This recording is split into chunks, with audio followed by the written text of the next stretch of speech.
After 5 days trapped in Bluejohn Canyon with no food, no water, and an 800-pound boulder crushing his right arm, Aron Ralston reached a final option that depended on cold logic more than hope.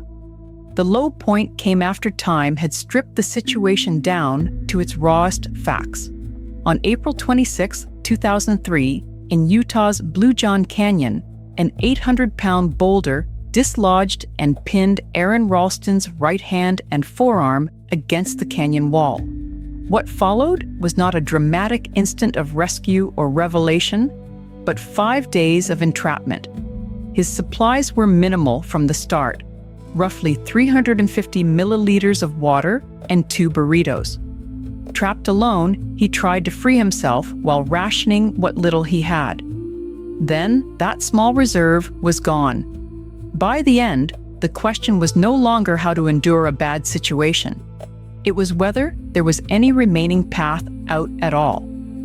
According to the verified accounts, after he had run out of food and water, Ralston realized he could break the radius and ulna in his trapped arm by using torque against it. That thought marks the story's most frightening turn, because it was not a burst of panic. It was a calculation. The final option was terrible, but it was also specific. If the bones could be broken, the arm might be severed. If the arm could be severed, he might still be able to leave the canyon alive. That realization is what makes this story linger. Survival here was not about waiting for luck. It was about arriving, step by step, at a conclusion almost no one wants even to imagine. And before that option became action, there were 5 days of failed alternatives behind it. Part 1, Pinned in Bluejohn Canyon. The event itself is simple to describe and almost impossible to absorb. In Bluejohn Canyon, the dislodged boulder came down and pinned Ralston's right hand and forearm to the canyon wall. An 800-pound mass of rock had turned movement into confinement in an instant. The place itself mattered too. A canyon environment where help was not immediately present, and where being alone changed every equation.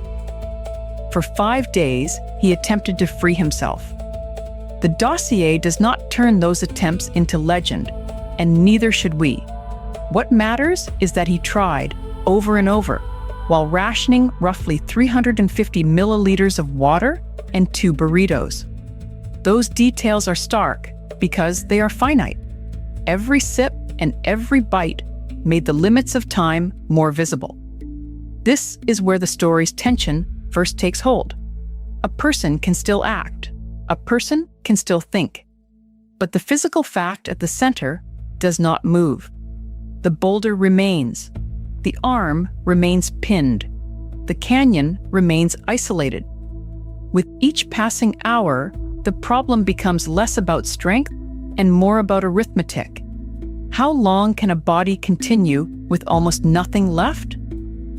And there is another layer to that tension. If every ordinary self-rescue method is tried and fails, what does the mind do next? Part 2, Rationing Time. The answer would not come as inspiration. It would come from mechanics. 5 days is long enough for a crisis to change character. In the beginning, there is urgency. Later, there is attrition. Ralston's situation narrowed day by day as he consumed the small supplies he had brought with him, roughly 350 milliliters of water and 2 burritos. He rationed them while continuing attempts to get free. That period matters because it shows the ordeal was not one single unbearable moment, but a sequence of decisions under pressure. Rationing is a way of making time, but only temporarily. Every decision stretches the line a little farther, while making the endpoint impossible to ignore. The body weakens, options diminish, yet the trapped person still has to think clearly enough to judge what is left. By the time the food and water were gone, the story crossed into a harsher phase. There was no longer a buffer between him and the consequences of remaining pinned. In documentary terms, this is the point where suspense stops being theoretical. It becomes measurable. He was not simply in danger, he was facing imminent death by dehydration, as described in the topic summary built from the verified facts. So, what remains when supplies are gone and the rock still has not shifted? This is the turning point of the entire event. Not rescue from outside, but a mental shift inside the canyon. Ralston realized that if torque could break the bones in his forearm, Part 3, cold logic under pressure, then the impossible might become physically possible. The key insight in this story was brutally practical. After running out of food and water, Ralston realized he could break his radius and ulna by using torque against his trapped arm. The language of the account matters. This was not described as random desperation. It was a realization tied to anatomy and leverage. That is part of what makes the moment so unsettling. It suggests a kind of terrifying clarity. To survive, he needed to change the condition that made escape impossible. As long as the trapped arm remained intact, the canyon held him. If the bones could be broken, then the arm could be severed. The solution was horrifying, but it was also logical within the narrow physical constraints of the moment. There is no need to exaggerate that logic. The facts are enough.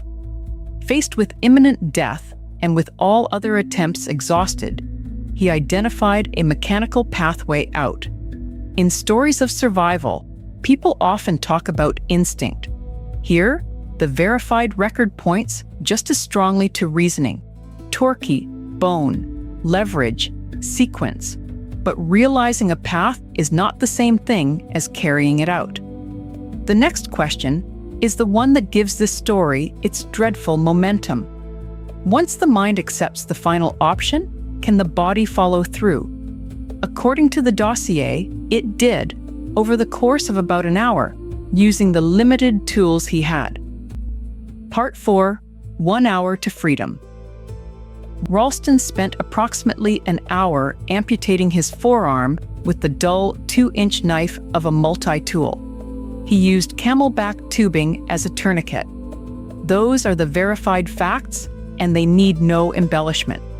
The ordeal was prolonged, improvised, and exacting. What matters in telling this part responsibly is not shock, but sequence. First came the realization that torque could break the radius and ulna. Then came the act of amputation with the tools available. The knife was dull. The blade was only 2 inches long. Even after deciding what had to be done, the process itself still demanded time, control, and endurance. This is the center of the story, but not its ending. In many retellings, the self-amputation becomes the entire event, as if survival ended the moment he freed himself. It did not. When his arm was no longer pinned, he was still in Bluejohn Canyon. He was still physically depleted after 5 days trapped with almost no supplies, and he still had to get out. That shift is crucial because it turns a private act of survival into a larger escape. Freedom from the boulder was only the first step. The canyon still demanded movement, technical skill, and enough strength to keep going. The next minutes would prove whether that hour had bought him life. Part 5, the way out. Or only a brief chance at it. After freeing himself, Ralston did not emerge into safety immediately. According to the verified account from outside, he rappelled 60 feet down a cliff edge and then hiked 5 miles downstream before encountering Dutch hikers who provided assistance. That distance, after everything that had just happened, reframes the entire episode.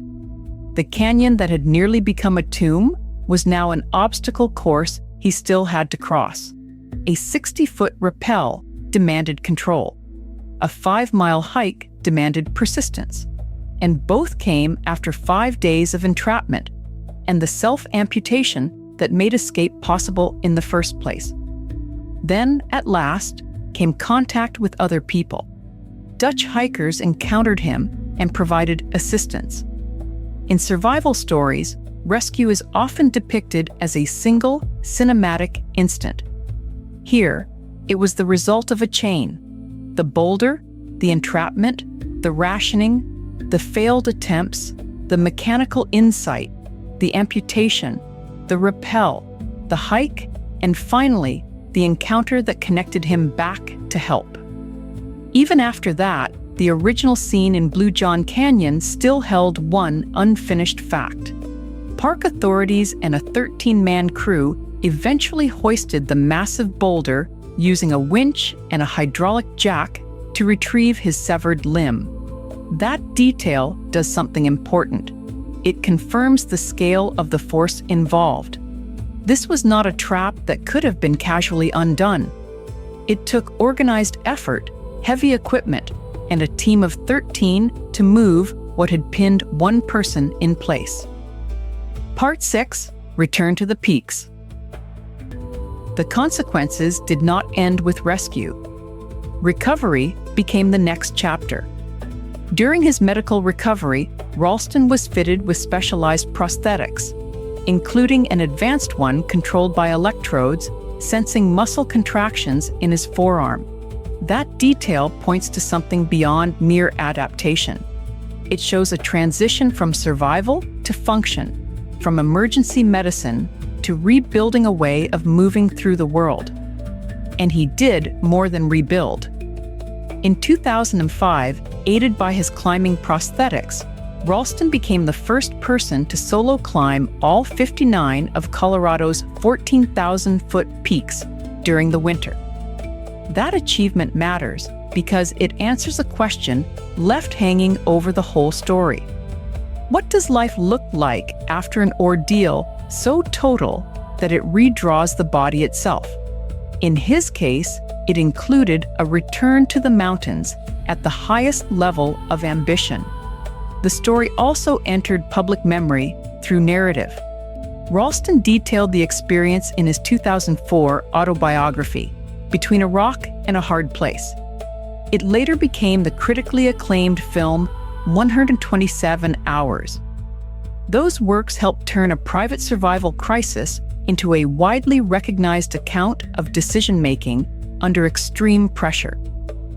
In the end, the enduring image is not only of entrapment or even of escape.